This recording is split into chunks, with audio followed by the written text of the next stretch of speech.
Análisis vectorial 2. Método del paralelogramo.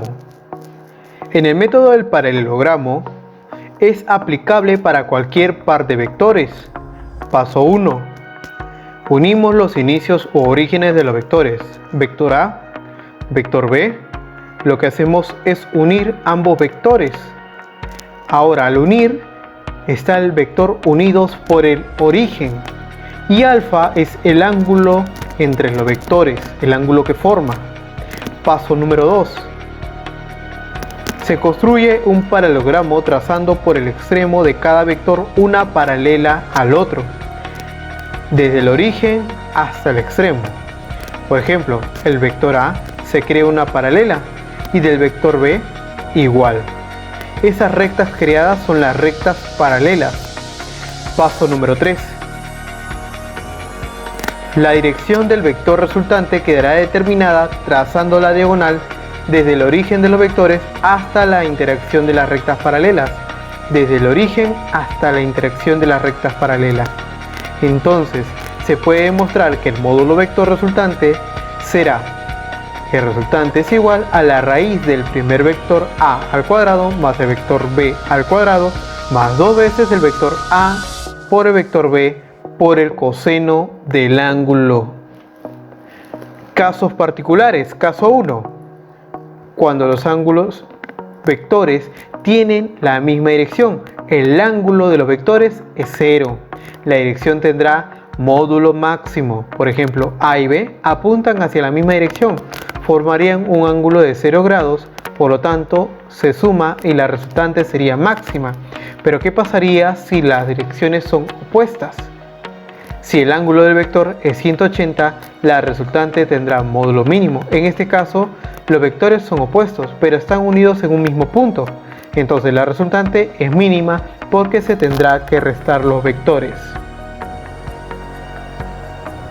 Caso 2.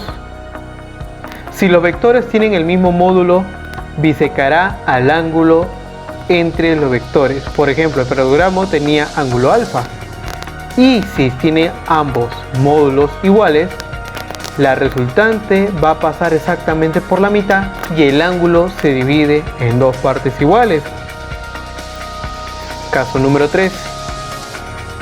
Si los vectores tienen el mismo módulo y el ángulo entre ellos es 60, el módulo resultante quedará determinado. ¿Qué pasaría si el ángulo fuera 60 y los módulos sean iguales?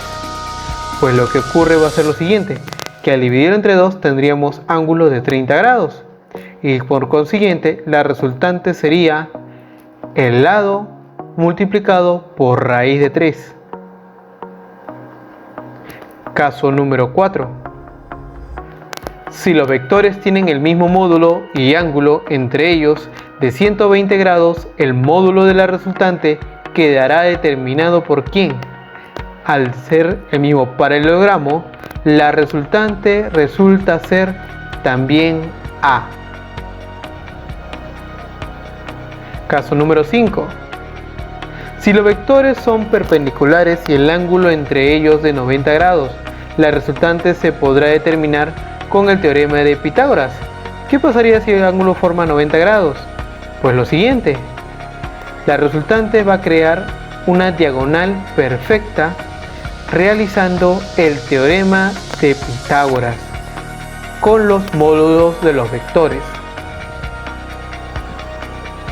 Observación del caso 5.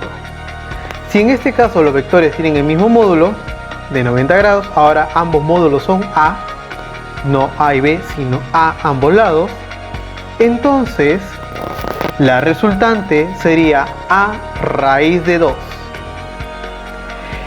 Ejemplos: ejercicios de magnitudes vectoriales. Ejercicio 1. Calcula el módulo vector resultante en el siguiente caso. Tenemos dos vectores de 3 unidades y un ángulo de 60 grados. Recordemos el caso 3.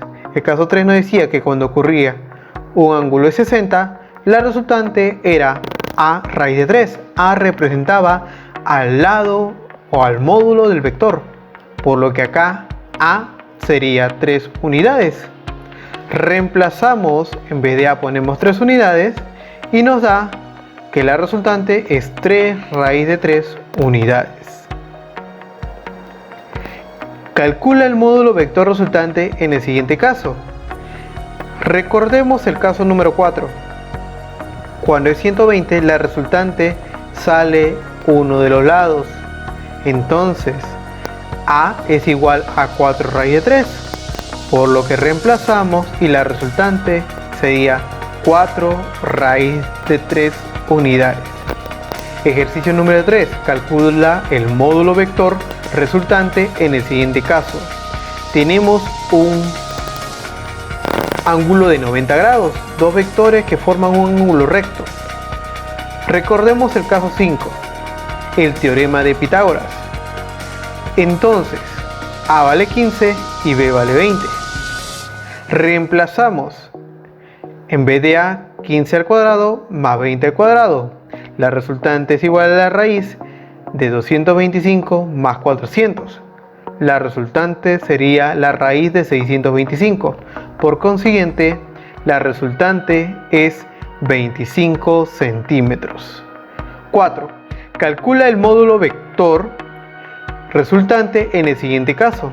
Tenemos un ángulo de 120 y dos lados iguales. Recordemos el caso 4. La resultante saldría el lado A. Entonces, A es 4 unidades, reemplazamos y la resultante es 4 unidades. Caso número 5. Calcula el módulo vector resultante en el siguiente caso.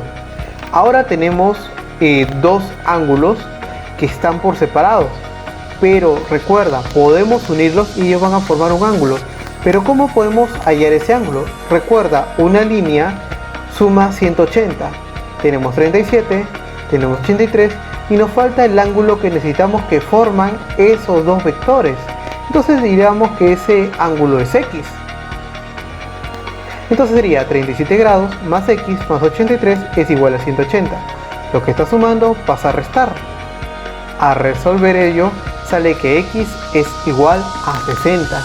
Entonces tenemos dos vectores raíz de 3 unidades y un ángulo de 60. El ángulo de 60 nos hace recordar el caso número 3. Cuando hay ángulo de 60 y los vectores son iguales, la resultante es el lado multiplicado por raíz de 3. Entonces, A es igual a raíz de 3 unidades. Reemplazamos. Sería, en vez de A raíz de 3, sería raíz de 3 por raíz de 3 unidades. La resultante sería raíz de 9. Por lo tanto, la resultante sería 3 unidades. Bueno chicos, eso sería todo por el día de hoy. Espero que les haya gustado. Que tengan un excelente día.